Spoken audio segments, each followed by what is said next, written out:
Hello all அஸ்லாம் வலைக்கும். This is Tasli. Welcome to my channel Tasli creating.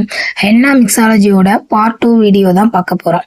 Part 1ல் henna tie ரிலீஸோட நிப்பாட்டியிருந்தோம். அதாவது 12 மணி நேரம் கழித்து பார்க்கலாம் அப்படின்னு சொல்லி அந்த வீடியோவை முடிச்சிருப்பேன். இப்போ 12 மணி நேரத்துக்கு அப்புறம், அதாவது டை ரிலீஸ்க்கு அப்புறம் பார்க்குறோம். டை ரிலீஸ்க்கு அப்புறம் பேஸ்ட் வந்து இந்த மாதிரி தான் இருக்கும். நம்ம எக்ஸ்ட்ரா எந்த இது தண்ணியும் ஆட் பண்ணலை. இருந்தாலும் அந்த சைடில் எல்லாமே தண்ணி இருக்குது பார்த்தீங்களா. தண்ணியும் அந்த வாட்டர் வந்து எப்படியா இருந்தாலுமே ரிலீஸ் ஆகும். ஏன்னா சுகர் வந்து நம்ம ஆட் பண்ணியிருக்கனால கண்டிப்பாக தண்ணி விடும் அப்படிங்கிற மாதிரி சொல்லியிருந்தேன். இப்போ வந்து அதுக்கப்புறம் எக்ஸ்ட்ரா எந்த தண்ணியுமே நம்ம ஆட் பண்ணலை. இருக்க பேஸ்ட்டை வச்சு, அதாவது அந்த சைட்லலாம் தண்ணி இருக்குது பார்த்தீங்களா, அதை வச்சு நம்ம வந்து மிக்ஸ் பண்ண போகிறோம். அதை வச்சு மிக்ஸ் பண்ணாலே ஒரு ஃபைன் பேஸ்ட் நம்மளுக்கு கிடச்சிரும். எக்ஸ்ட்ரா நீங்கள் தண்ணி ஆட் பண்ணாதீங்க. எக்ஸ்ட்ரா நீங்கள் வாட்டரை ஆட் பண்ணிங்கன்னா அந்த பேஸ்ட் வந்து எப்படி இருக்கும்னா ஹென்னா டிப் மாதிரி வந்துடும். அவங்க கையில் வந்து போட முடியாது. கையில் போட்டிங்கனாலும் டிசைன் வராது, மர்ஜ் ஆக ஆரம்பிச்சிடும். ஒவ்வொரு டிசைன் கூட மர்ஜ் ஆக ஆரம்பிச்சிச்சுன்னா நீங்கள் அந்த பேஸ்ட்டே வேஸ்ட்டாக போயிடும். அதனால் கொஞ்சம் பார்த்து ஃபஸ்ட் டைம் பண்ணையில் ஸ்லோவாக பண்ணுங்க. ஒவ்வொரு விஷயமா பண்ணி பாருங்கள்.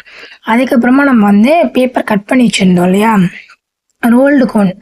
என்ன கோன் எப்படி ரோல் பண்ணுறது அப்படிங்கிறத பார்க்க போகிறோம். ஃபஸ்ட்டு வந்து நான் கட் பண்ண இந்த பேப்பர் எல்லாத்தையும் எடுத்துக்கிட்டேன். இந்த பின்னோட சைஸ் வந்து சொன்னேன் 0.7 இந்த பின்னோட சைஸ். இந்த பின்லாம் வந்து மீஷோலேயே விற்கிது தான். இருந்தாலும் ப்ரைஸ் கொஞ்சம் கூட காஸ்ட்லியாக தான் இருக்குது. இந்த பின் இல்லாமல் நீங்கள் வந்து ஹிஜாப் பின் வச்சு ரோல் பண்ணுங்கள். அதுவுமே உங்களுக்கு கரெக்டான லைன் வரும். இப்போ நம்ம வந்து ஒரு ஷீட் எடுத்துக்கலாம். அது வந்து அந்த கார்னரில் கையை வச்சு பிடிச்சிக்கிட்டு இன்னொரு கையால் இந்த மாதிரி நான் ரோல் பண்ணுற மாதிரி பண்ணிங்கன்னா உங்களுக்கு கரெக்டான சைஸில் வந்துடும். இந்த பின் வந்து நான் இந்த பின் வச்சுருக்கேன் இல்லையா, நீங்கள் இந்த பின் வைக்காமல் ஹிஜாப்க்கு நம்ம யூஸ் பண்ணோம்ல அந்த பின் வச்சு கூட நீங்கள் அதை வந்து பண்ணலாம். அப்போ வந்து உங்களுக்கு டிப் சைஸ் மாறும். அந்த ஹிஜாப் பின் வைக்கிறனால அது வந்து உங்களுக்கு பிரைட் அண்ட் கோன் ஃபீல் வரும். இதில் வந்து எப்படி சொல்கிறது, இதில் வந்து சிங்கோன் ஃபீல் தான் வரும் இந்த பின் வச்சுருந்தா. இருந்தாலுமே இந்த பின் வச்சு தான் நான் என் கஸ்டமர் கொடுக்குறேன். எனக்கு இது பழகிடுச்சு, அதனால சொல்கிறேன். பிரைடல் கோனுக்கு நான் ஆனால் அந்த பின் தான் யூஸ் பண்ணுவேன். அப்போ வந்து நல்லாயிருக்கும் அந்த பின் யூஸ் பண்ணாலுமே. என்னன்னா இந்த பின் யூஸ் பண்ணுறனால எனக்கு மெஹந்தி லீக் ஆகாது. அந்த பின் யூஸ் பண்ணேன்னா கொஞ்ச நாள்லேயே எனக்கு வந்து லீக் ஆக ஆரம்பிச்சிடும். இப்போ வந்து ஒரு 1 மந்த்து இதுக்கு வந்து டைம்னு வச்சுக்கோங்களேன். அந்த 1 மந்த்து கழிச்சோடனே கொஞ்சம் ஆயில் வாட்டர் எல்லாமே தனித்தனியாக பிரிஞ்சு வர ஆரம்பிக்கிற மாதிரி இருக்கும். இப்போ வந்து நான் எல்லா பொண்ணுமே ரோல் பண்ணிட்டேன். நான் ரோல் பண்ண மாதிரி பண்ணிக்கோங்க ஃபுல்லாகவே. இதில் வந்து இதுக்கப்புறம் நம்ம வந்து ஃபில்ட்ரு பண்ண போகிறோம். ஃபில்ட்ரு பண்ணுறதுக்கு நான் ஆல்ரெடி இந்த மாதிரி ஒரு கப் ஒன்று வச்சுக்கிட்டு அதுக்கு மேலே வந்து பைப்பிங் பேக் வச்சுக்கிறேன். அதுக்கப்புறமா ஸ்டாக்கிங்ஸ் வந்து நான் ஸ்மால் சைஸ் தான் யூஸ் பண்ணுறேன். ஒரு 10 கோனுக்கு வந்து ஸ்மால் சைஸே போதும். இப்போ வந்து ஸ்டாக்கிங்ஸை ஃபிக்ஸ் பண்ணிக்கலாம். உங்களுக்கு ஒரு வேளை ஸ்டாக்கிங் ஃபிக்ஸ் பண்ணுறது செட் ஆகலை அப்படின்னா உங்ககிட்ட பிளெண்டர் இருந்துச்சுன்னா அதை வச்சு பிளெண்ட் பண்ணிடுங்க. அது வந்து ஈஸியாக இருக்கும். பிளெண்ட் பண்ணிட்டீங்கன்னா நீங்கள் வந்து ஃபில்ட்ரு பண்ண தேவையில்லை. அதை வந்து நேராக பைப்பிங் பேக்கில் மாற்றிட்டு அதை வந்து நம்ம ரோல்டு கோனில் ஃபில் பண்ணிடலாம். அதுவும் ஈஸியாக இருக்கும். இப்போ நம்ம வந்து மிக்ஸ் பண்ணி வச்சுருந்தோம் இந்த பேஸ்ட்டை இந்த ஸ்டாக்கிங்ஸ்க்கு நம்ம வந்து மாற்றிக்கலாம். பாருங்கள் கோனோட ஃப்ளோ வந்து எவ்வளோ அழகாக இருக்குது அப்படிங்கிறது பார்த்தாலே தெரியும். நான் எந்த ஒரு பிளெண்டரும் போடலை, எதுவுமே பண்ணல, கையால் தான் மிக்ஸ் பண்ணேன். கரெக்டான இதில் வந்து நான் மிக்ஸ் பண்ணேன். எக்ஸ்ட்ரா நம்ம எதுவும் வாட்டர் ஆட் பண்ணலை, மேற்கொண்டு நம்ம வந்து எதுவுமே சேர்க்கவே இல்லை. கரெக்டான மெஷர்மெண்ட்டில் போட்டு தான். ஆனால் என்ன தெரியுமா, கோனில் ஒரு விஷயம், வாட்டர் மட்டும் எடுத்தோன்னா நிறைய ஊற்றிடாதீங்க. எல்லா பிகினர்ஸும் பண்ணுற ஒரே தப்பு இதுதான். வாட்டர் அதிகமாக ஊற்றிட்டீங்கன்னா அது ஒரு 4-5 நாள் கூட உங்களுக்கு கரெக்டாக இருக்கவே இருக்காது. தண்ணி தனியாக பெரிய வர ஆரம்பிச்சிடும். அப்புறம் ஹென்னா பேஸ்டில் உள்ள ஒரு கஷ்டமான விஷயம் என்ன தெரியுமா, இந்த மாதிரி ஃபில்டர் பண்ணுறது தான் ரொம்ப கஷ்டமாக இருக்கும்.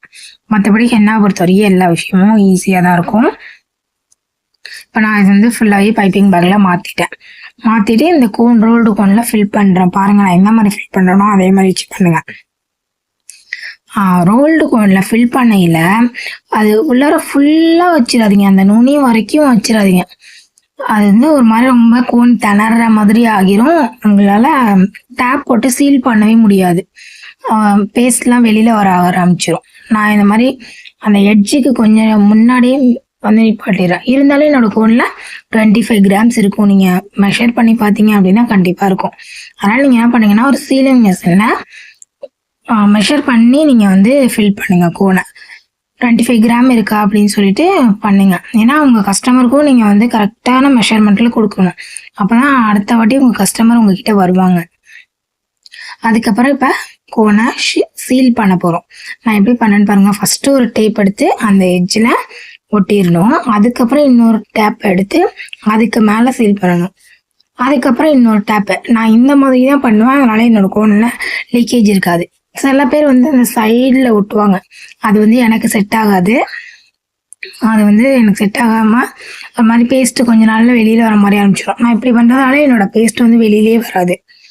கரெக்டாக இதாகிடும். இப்போ நான் கீழே அந்த டிப்பில் வந்து சீல் பண்ணவே இல்லை. ஏன்னா நான் வந்து பின் பண்ணியிருக்கனால. சில பேர் அதை பின் பண்ணாமல் சீல் பண்ணுவாங்க டேப்பை வச்சு. அதுவும் அந்த டேப்பை எடுத்துட்டோம்னா கோன் வந்து ஃப்ளோ சரியில்லாமல் வர ஆரம்பிச்சிடும். அதனால இந்த மாதிரி சின்ன சின்ன மிஸ்டேக்லாம் பண்ணாதீங்க. கொஞ்சம் கவனமாக பார்த்து பண்ணுங்க. கவனமாக பார்த்து பண்ணுறதால ஃபஸ்ட் டைமில் எல்லாருமே மிஸ்டேக் வரும். நானுமே அதை பண்ணேன். அடுத்தடுத்த டைமில் உங்களுக்கு வந்து அது கரெக்டாக வர ஆரம்பிச்சிடும். எடுத்தோடனே ஹென்னா பேஸ்ட் வந்து நிறைய 100 கிராம் 200 கிராம்லாம் போட்டு மிக்ஸ் பண்ணாதீங்க. ஒரு 10 கிராம் இல்லை 20 கிராம் எடுத்து மிக்ஸ் பண்ணி பாருங்க உங்களுக்கு அதில் எவ்வளோ செட் ஆகுது அப்படின்னு சொல்லிட்டு. உங்களுக்கு அது செட் ஆயிடுச்சு அப்படின்னா அடுத்தடுத்து நீங்கள் வந்து ஆடு இந்த மாதிரி உங்களுடைய பக்கத்தில் அக்கம் பக்கம் இல்லை கஸ்டமர் யாராவது இருந்தாங்கன்னா அவங்களுக்கு கொடுத்து செக் பண்ணி ஒரு நாலேஜை நீங்கள் வந்து வளர்த்துக்கோங்க. எடுத்தோடனே நிறைய ஆர்டர் பிடிக்கணும்னு சொல்லிட்டு தப்பாக மிக்ஸ் பண்ணி இப்போ வந்து ஹென்னா பேஸ்ட் என்னோடது வந்து ஒரு 3 மந்த் வரைக்குமே நான் வந்து ஃப்ரிட்ஜில் வைப்பேன். ஸ்டெயினுக்குமே நான் கேரண்டி கொடுப்பேன். ஆனால் வந்து எல்லாரோட பேஸ்ட்டும் அந்த மாதிரி இருக்கும் அப்படின்னு நம்ம சொல்ல முடியாது. ஒவ்வொருத்தவங்க யூஸ் பண்ணுற ஆயில் மாறும். அந்த மாதிரி ஆயில் மாறுறதால அதில் கொஞ்ச நாளே ஸ்டெயின் இல்லாமல் கூட போகலாம். ஸ்டோரேஜ் ப்ராப்ளம் இருக்கும் சில பேருக்கு. இந்த மாதிரி நிறைய ஹென்னா பொறுத்த வரைக்கும் நிறைய ப்ராப்ளம்ஸ் இருக்குது. ஸோ நீங்கள் வந்து ஒவ்வொரு விஷயமா நீங்கள் கற்றுக்கணும். இப்போ நான் வந்து இதை ஃபுல்லாகவே பர்ஃபெக்டாக சீல் பண்ணி முடிச்சிட்டேன். உங்களுக்கு நான் இந்த காட்டுறேன் பாருங்க. எனக்கு வந்து இதில் ஒரு 8 கோன்ஸ்ன்னு வந்திருக்கு. ஆனால் எனக்கு அன்றைக்கி ஆர்டர் இருந்துச்சு ஒரு 10 கோன்ஸ். ஏற்கனவே நான் வச்சிருந்தனால இப்போ உள்ளதுக்கு மட்டும் பண்ணிக்கிட்டேன். வீடியோவில் கட்டின மாதிரி கொஞ்சம் கொஞ்சமாக பார்த்து பண்ணுங்க. எடுத்தோடனே நிறைய தயவு செஞ்சு மிக்ஸ் பண்ணிடாதீங்க. அதுக்கப்புறம் டார்க் ஸ்டெயின் வந்து நான் ஆல்ரெடி சொல்லியிருப்பேன். இருந்தாலும் இன்னொரு வாட்டி சொல்கிறேன். உங்களுக்கு இன்னும் இதில் வந்து நிறைய ஸ்டெயின் வரணும் அப்படின்னு நினச்சிங்கன்னா, பிரைடல் கோன் ஸ்டெயின் வரணும்னு நினச்சிங்கன்னா ஒரே விஷயம் பண்ணுங்கள். நார்மலாக வாட்டர் ஆட் பண்ணுறதுக்கு பதிலாக டீ வாட்டர் ஆட் பண்ணுங்க. அப்போ உங்களுடைய ஸ்டெயின் நல்லா வரும். இதே மாதிரி யூஸ்ஃபுல்லான வீடியோஸ் பார்க்கறதுக்கு நம்மளுடைய சேனலை சப்ஸ்கிரைப் பண்ணி வச்சுக்கோங்க. அதே மாதிரி மெஹந்தி திங்ஸ் எதுவும் உங்களுக்கு தேவைப்படுச்சு அப்படின்னா மறக்காமல் நம்மளை கான்டாக்ட் பண்ணுங்கள். டவுட்ஸ் இருந்துச்சு அப்படின்னா கண்டிப்பாக கமெண்ட் பண்ணுங்கள். உங்களோட எல்லாரோட கமெண்ட்டுக்கும் நான் ரிப்ளை பண்ணுவேன். வீடியோ பிடிச்சிருந்துச்சு அப்படின்னா லைக் பண்ணுங்கள், ஷேர் பண்ணுங்கள், சப்ஸ்கிரைப் பண்ணுங்கள். தேங்க்ஸ் ஃபார் வாட்சிங்.